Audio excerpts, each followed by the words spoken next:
losing 148 million doses of shots should it violate disclosure agreements.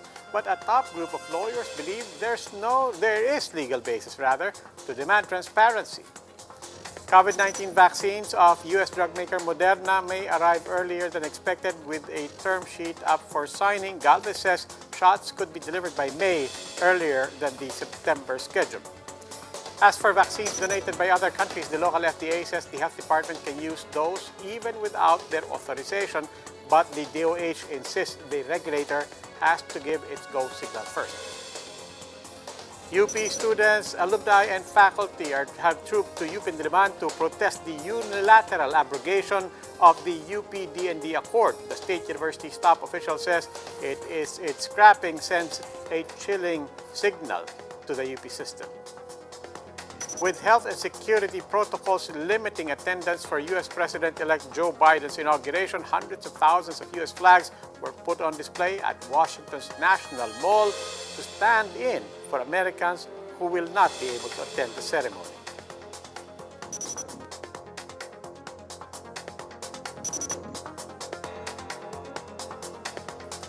Let's start with vaccine czar Carlito Galvez getting the President Duterte's backing over the non-disclosure of vaccine prices. He says violating such agreements could mean losing 148 million doses of shots, but the Integrated Bar of the Philippines says there is constitutional basis for the public's demand for transparency. Mayan Los Baños has the big story.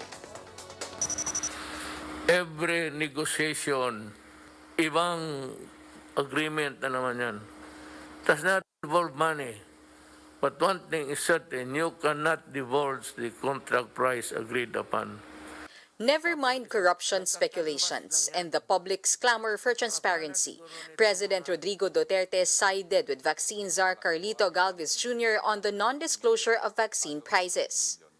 The president even told Galvez to stick to his game plan. I'm telling now, General Galvez, yung game plan niya, sundin niya. With or without the investigation, proceed. In today's Laging Handa briefing, Galvez says violating the confidentiality agreement may mean losing 148 million doses of vaccines. He vows a corruption-less deal and that all information will be made public once details are finalized and as long as both parties agree. Ito po, pagka binrek po natin ang non-disclosure agreement between the pharmaceutical companies and the government, ang ating pong deal ay hindi po natin masisecure at magkakaroon po ng tinatawag na cancellation of delivery. Kaya po, kami po ay naghumihingi ng paumanhin sa ating mga publiko na irespeto po natin ang ating mga kontrata. Dahil dito po nakasalalay ang ating 148 na vaccine. Lawmakers have already raised concerns over Sinovac's pricing. In a speech last Monday, Senator Ping Lacson cited a Bangkok Post report which showed that Sinovac is only pegged at $5 or 240 pesos per shot in Thailand. In a submission before a Senate panel last year, the Health Department said that China's Sinovac can be purchased at $38 or more than 1,800 pesos per dose. The sharp difference earned the ire of some lawmakers and the public. Without disclosing the actual cost of Sinovac shots, Galvez says it's impossible to procure it at $5. He even cited the case of a mayor in Thailand who was given a $23 price point per shot of the China-made jab. Lumalabas po na ang presyo po is 23.575. Meaning tama po yung presyo niya kasi ang presyo po ng Sinovac sa market price is nasa internet, $26 dollars po. But Lacson refuted this. Quoting the same article, he said there was no mention that the $23 vaccine pertained to Sinovac. Nagpapaalam siya, humingi ng permiso from the national government na ready sila ng gumastos ng 100 million baht corresponding to sa 70,000 persons na i-inoculate. He says it's also impossible to say for sure if Sinovac's shots can't be procured for $5 per dose when Galvez refuses to share the information. Sa media niya pa sinabi na ang presyo ng Sinovac hindi lalayo sa Indonesia and he mentioned 700 pesos. Yan yun na nakakapagtaka. Pagka media yung kausap, nakakapagbigay siya ng amount The Integrated Bar of the Philippines says there is legal basis to seek transparency, especially during national emergencies. Quoted by Philstar.com, the IBP says that under the Declaration of State Policies, the government needs to implement the rule on full public disclosure in all of its transactions that involves public interest. Under the Bill of Rights, the public has the right to know the information as long as it involves public concern. Reporting for News 5, Mean Los Baños, we are One News. Now, should China's Sinovac vaccines arrive, the palace says the president is open to getting the first jab. In today's palace briefing, spokesman Harry Roque said the president is willing to be inoculated using the Chinese firm's CoronaVac as soon as it is available. But he notes that the president is only willing to do so in private. This is the second time the president appeared to have changed his mind on when he wants to be injected with a coronavirus vaccine. His answer was, no problem, I will take the vaccine as soon as it is available. Dahil siya nga daw po ay talagang kailangan niyang magkaroon ng bakuna. Pero ang sabi niya, hindi na kinakailangan ipakita ito sa publiko. He's taking the route of the British sovereign, no? Dahil naging decision po nila Queen at saka ni Queen Elizabeth at ang kanyang asawa na pribado yung pagtuturok sa kanila. Senate President Tito Soto says economic changes in the Constitution may move forward only through the insertion of a one-liner phrase, as may be provided by law. Speaking with the chiefs last night, Soto insisted that while the timing is not quite right, changes to the economic provisions may still be pushed, but not through a constituent assembly. Soto agrees the insertion of such a phrase should suffice. He adds that any move to tackle political amendments in the House plenary will not make it past the Senate.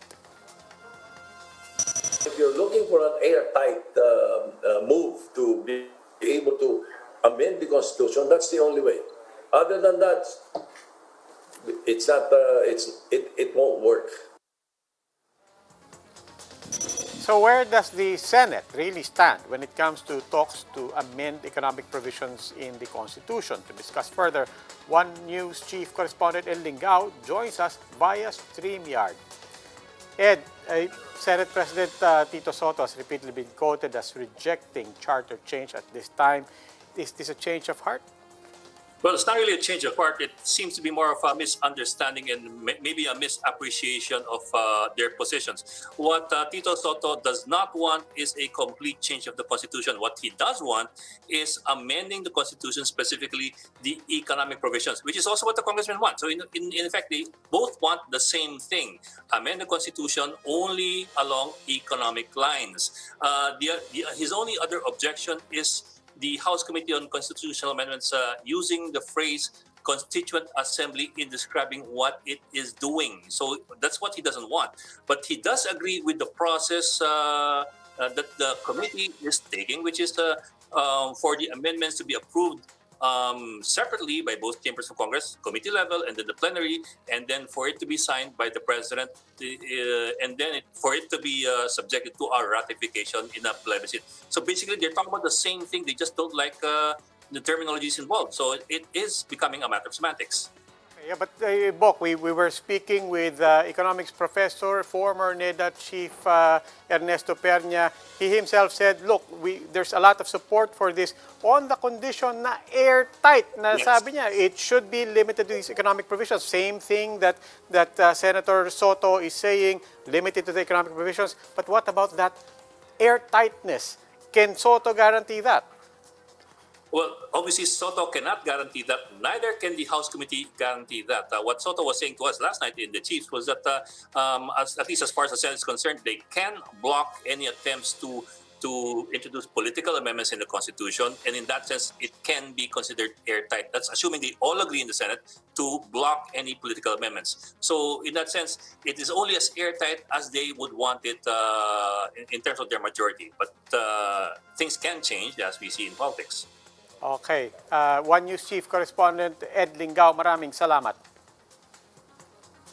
We'll go for a quick break. When the big story returns. Talks with U.S. drug maker Moderna are already finished. That's according to vaccine czar Carlito Galvez.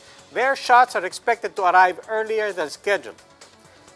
But will cold storage be ready once shots arrive? A group of private firms say they are ready It's just that they have not been tapped yet by government. The details later.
Good evening. I'm Robbie Alampay. You're still watching The Big Story.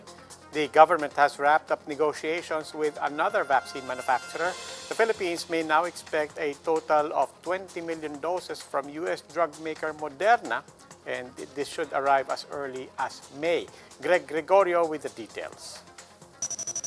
Moderna shots may arrive in the country sooner than scheduled. From an original delivery target of September, vaccine czar Carlito Galvez says supply from the U.S. drug maker may come as early as May. He says the negotiation with Moderna is already finished, with a term sheet expected to be signed either today or tomorrow. Of the 20 million Moderna doses, 12 million are pooled by the private sector and local government unit through a tripartite agreement. The rest is courtesy of the national government. So ginawa namin, binalas namin, we computed it. Nakita namin is 8 million lang na Moderna ang mabibili namin to get a bunch of yung Pfizer. For example, 30 million of Pfizer. Moderna's COVID-19 vaccine was reported to have 94.5% efficacy. The company has been advised to process their application for emergency use authorization with the Food and Drug Administration. Iwatig na rin po sila na mag-a-apply din sila ng EUA sa atin, at kung sinabi nga po ni Sec. Charlie na baka mga April or baka May pa daw po darating dito yung Moderna, then they will have enough time to process their EUA before the supplies coming here. So far, the FDA is still evaluating the EUA applications of AstraZeneca and Gamaleya. Domingo mentioned that 2 other vaccine manufacturers intend to apply for emergency use permit.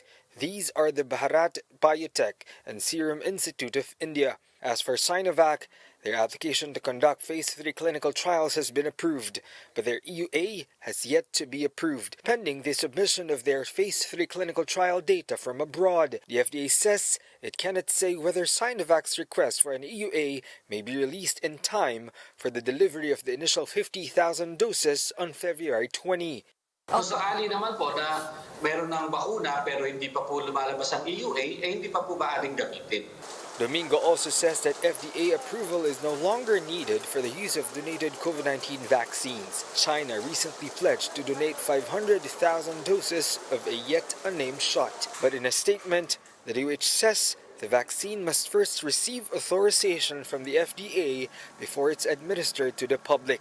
So far, only Pfizer's vaccine has an EUA in the Philippines, but this may still change following the reported deaths of over a dozen elderly in Norway who received Pfizer shots.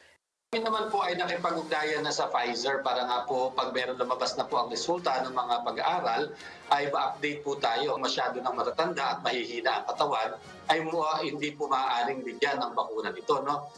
Domingo assured the public that necessary revisions on protocols over the use of Pfizer shots will be made prior to the rollout of the vaccine in the country. For News 5, Greg Gregorio, we are One News.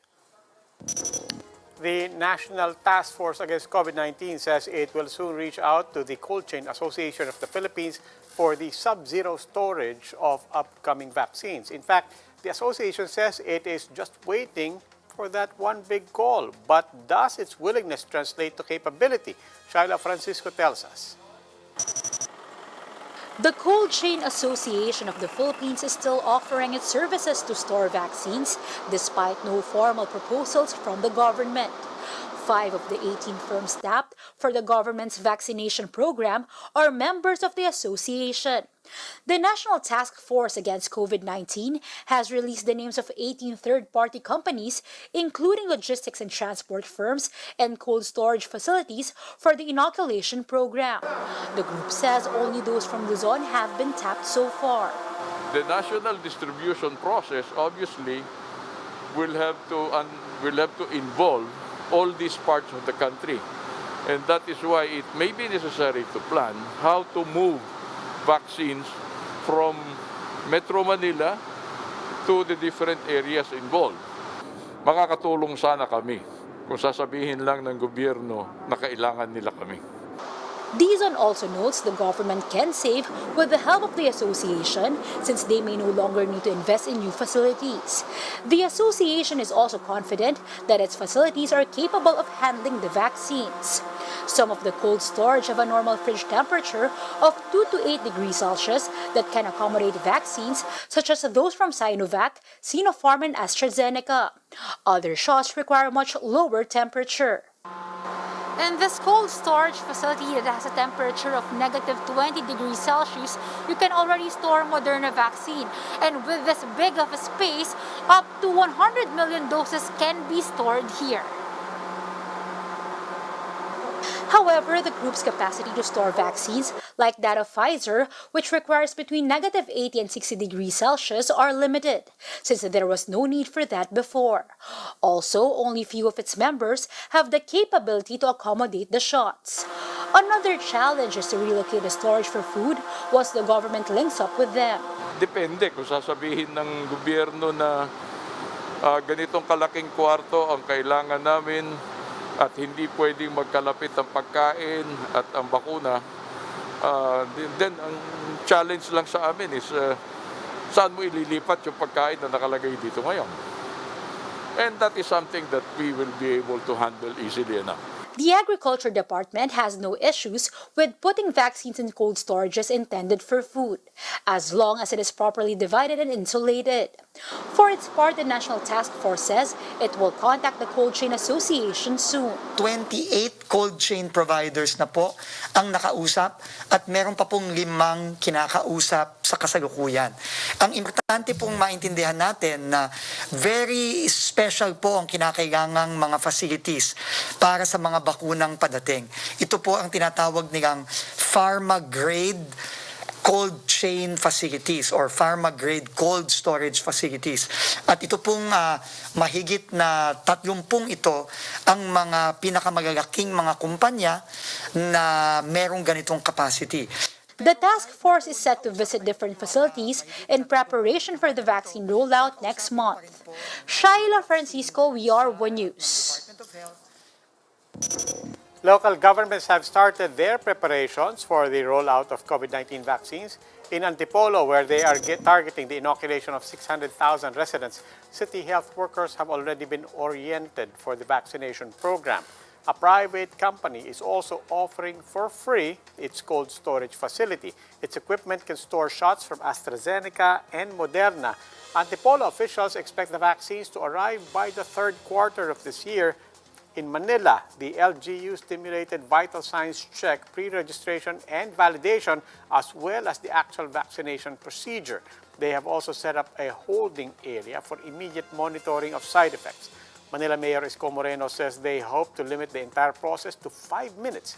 In Quezon City, 10 areas have so far been designated as vaccination sites. Local officials say they are targeting to have a total of 24 vaccination sites on top of 3 city-run hospitals. And these are the other big stories tonight. In the hopes of familiarizing the youth with the country's pre-colonial history, the central bank has released a 5,000 peso commemorative bill and medal for the 500th anniversary of Lapu-Lapu's victory in Mactan. The banknote depicts a young Lapu-Lapu, the Battle of Mactan, and the Karaoka, among others. The medal also shows an image of the Lapu-Lapu shrine in Cebu and a depiction of the Battle of Mactan. Agriculture Secretary William Dar blames traders and wholesalers at wet markets for the spike in pork prices. Speaking with Radio 5 Ted Pailon, Dar says wholesalers have manipulated pork prices by selling 4 times higher than the suggested cost to Manila retailers. He says the agency has partnered with local price coordinating councils of LGUs to address the problem. And Tuguegarao will be placed under enhanced community quarantine for 10 days. That's starting tomorrow, January 20 until January 29. The city recorded 81 new cases in just a day. It's 30 out of 49 barangays account for the active cases. Tuguegarao is looking into extending ECQ for another 5 days if the spike in cases continues. We'll go for a quick break. When the big story returns, the UP community trooped to Diliman after the Department of National Defense scrapped the UP-DND Accord. And as his days in the White House are numbered, a nappy-wearing blimp of outgoing President Donald Trump has been housed in a London museum. The details later.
Good evening. You're still watching The Big Story. I'm Robbie Alampay. The University of the Philippines is calling on the Defense Department to review and revoke the abrogation of the UP-DND Accord. The State University's top official says its scrapping sends a chilling message to the UP community. Marian Enriquez with a report. Ngayon ay lumalaban! Protect academic freedom. This is the University of the Philippines' response against the Defense Department's unilateral abrogation of the UP-DND Accord. Students and faculty members alike trooped to Quezon Hall in Diliman to protest the termination. They insist the UP system should remain as a safe haven for all beliefs and forms of democratic expression. Scholar ng bayan! Ngayon ay lumalaban! UP President Danny Concepcion finds the move unnecessary and unwarranted. He urges the Defense Secretary to reconsider and revoke the unilateral abrogation of the accord. Kung ang UP ay tatanggalan ng academic freedom sa anumang pamamaraan, ang UP ay mawawalan ng saysay at kapuluhan. Under the accord, law enforcers such as the PNP and the military are prevented from freely holding operations inside UP campuses, save for when they were able to notify the UP administration and in cases of hot pursuit and similar occasions or emergencies. But this, says Defense Secretary Delfin Lorenzana, is a hindrance to ensuring the security and safety of the UP community. He says the DND needs to address the Communist Party and the NPA's alleged recruitment of students inside the UP system. Student leaders condemn the termination of the UP-DND Accord, saying this just shows a blatant disregard for the students' historic victory against campus militarization during the martial law period. One of them is Sonia Soto. She used to be the national chair of the League of Filipino Students under the martial law era. Back then, she says student organizations and papers, as well as protests, were all prohibited. Soto is among those who pushed for the LFS-MND Accord with then Defense Minister Juan Ponce Enrile in October 22, 1981. The agreement is now known as the Soto-Enrile Accord. Agree ang MND na i-pull out na yung mga detachments sa loob ng mga campuses at hindi na maaring lumapit. Meron pang ang metro naalala ko 50 meters ang mga pulis at militar ay maari lamang 50 meters mula dun sa campus. Hindi sila maaring pumasok o lumapit man lamang. Yun yung inabot nung dialogue na yon. At para sa amin, significant yon because finally, kinilala ng Marcos government sa pamamagitan ng MND yung demokratikong karapatan ng mga mag-aaral. Authorities violated the agreement on June 16, 1989, when a staff of the UP campus publication Donato Continente was abducted and later on forced to confess to the murder of an American soldier. Sa pagkakakilala ko kay Donat, siya ay napakabuting tao at bagamat siya ay aktivista, hindi naman kasalanan. So as to prevent similar incidents, then UP President Jose Abueva and then Defense Chief Fidel Ramos signed the UP-DND Accord on January 30, 1989, laying guidelines on military and police operations inside the university. UP President Concepcion says terminating the accord will send a chilling effect. Meron itong tinatawag na chilling effect. Siyempre, hindi magiging mahirap na merong silang pangamba na baka mayroong bigla na lang aaresto sa kanila or may makikialam. Sociologist and UP Professor Jerry Lanuza. Thousands of U.S. flags were arrayed across Washington's National Mall ahead of President-elect Joe Biden's inauguration on Wednesday. Nearly 200,000 U.S. flags filled the grassy park near the U.S. Capitol building ahead of the event. The Field of Flags installation is part of the inauguration theme, America United. The flags represent Americans who are all unable to attend Biden's oath-taking. The presidential inauguration normally attracts hundreds of thousands of visitors, but protocols due to the pandemic, as well as heightened security, have limited attendance to the event this year.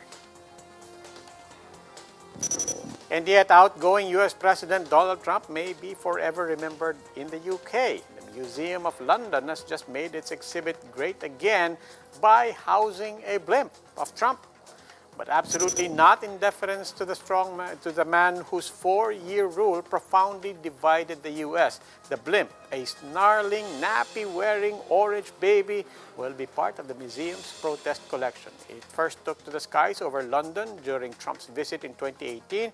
It has also flown in France, Argentina, Ireland, and Denmark. The blimp's creators hope it serves as a reminder of the fight against the politics of hate.